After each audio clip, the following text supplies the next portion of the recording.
Oi, pessoal, tudo bem? Hoje o tópico da aula de bioética é esterilização feminina. Eu trouxe aqui o caso do James Sims, que é conhecido como o pai da ginecologia moderna, né?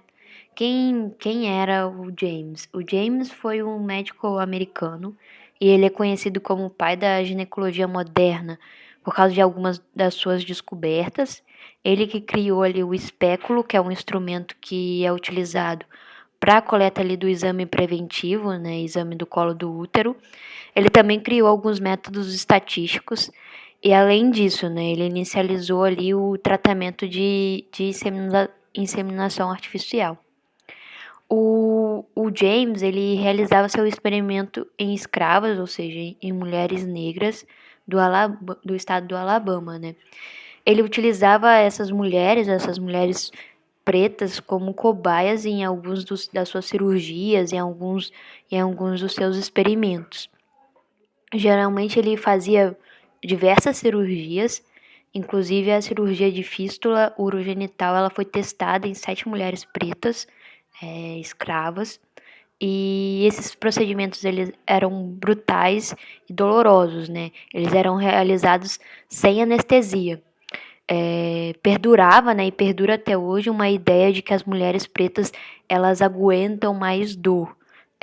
E naquela época já tinham anestésicos e eram feitos já procedimentos com anestesia, só que nesses casos, né, da cirurgia do James, ele não utilizava. Também tem relato de uma mulher que foi operada por quase 30 vezes e todas essas cirurgias eram feitas sem anestesia.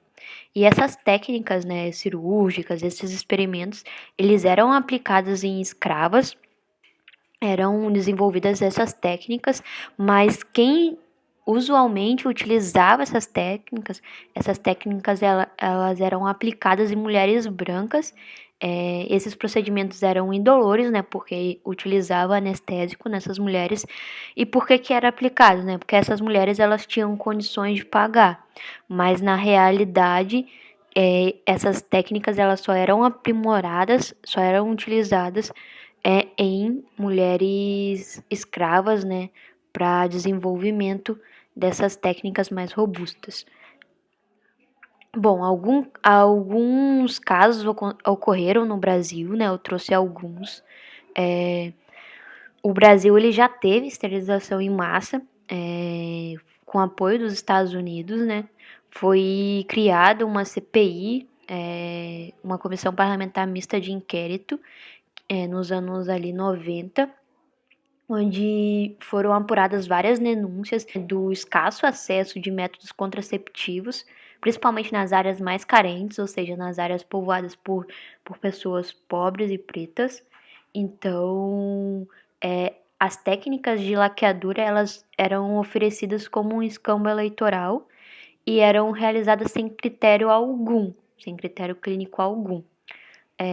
Dados da Pesquisa Nacional de Demografia e Saúde, realizada em 1996, com parceria com o Ministério da Saúde, mostrou que 45% das brasileiras em uniões estáveis, elas estavam laqueadas.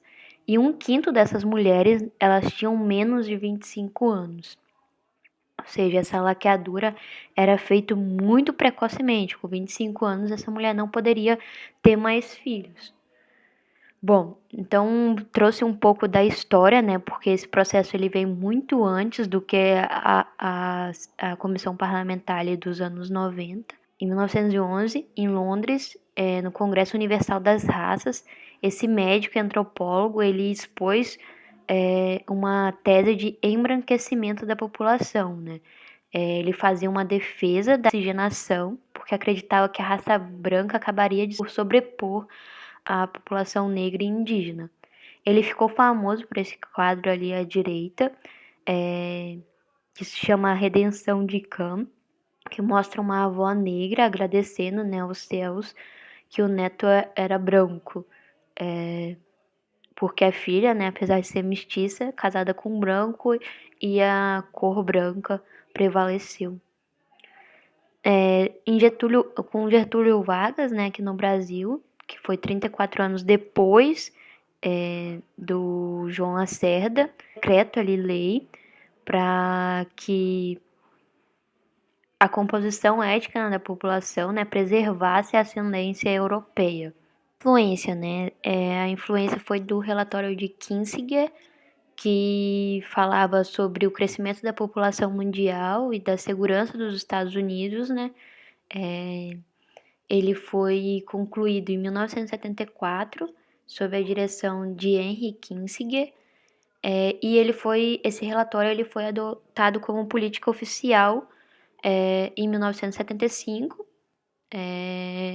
por causa do crescimento populacional ali dos países menos desenvolvidos, e, e isso era uma ameaça, né, para a segurança nacional americana, pois geraria riscos de distúrbios civis e instabilidade política. Então, para conter o avanço demográfico, o relatório defendia a promoção da contracepção, e 13 países estavam na mira dessa política, que era Índia, Bangladesh, Paquistão, Indonésia, Tailândia, Filipinas, Turquia, Nigéria, Egito, Etiópia, México, Colômbia e Brasil. E trouxe para vocês um caso que ocorreu em 2018, que foi da Janaína, né, que foi uma mulher, ela era uma mulher em situação de rua. Na verdade, a Janaína tinha 36 anos, ela estava em um presídio quando passou por um processo cirúrgico sem consentimento.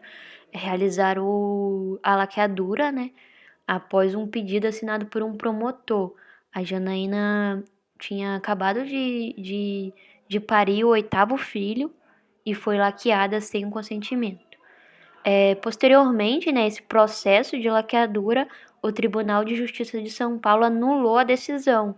Só que ela já tinha passado pelo procedimento, né, que é um procedimento irreversível, e essa decisão só saiu 3 meses depois do procedimento. Então, algumas pessoas falam sobre o processo de eugenia, né, e teoria da higienização por meio do controle da reprodução, né, principalmente de mulheres pretas, pobres. Então, fica aqui para discussão para as aulas posteriores.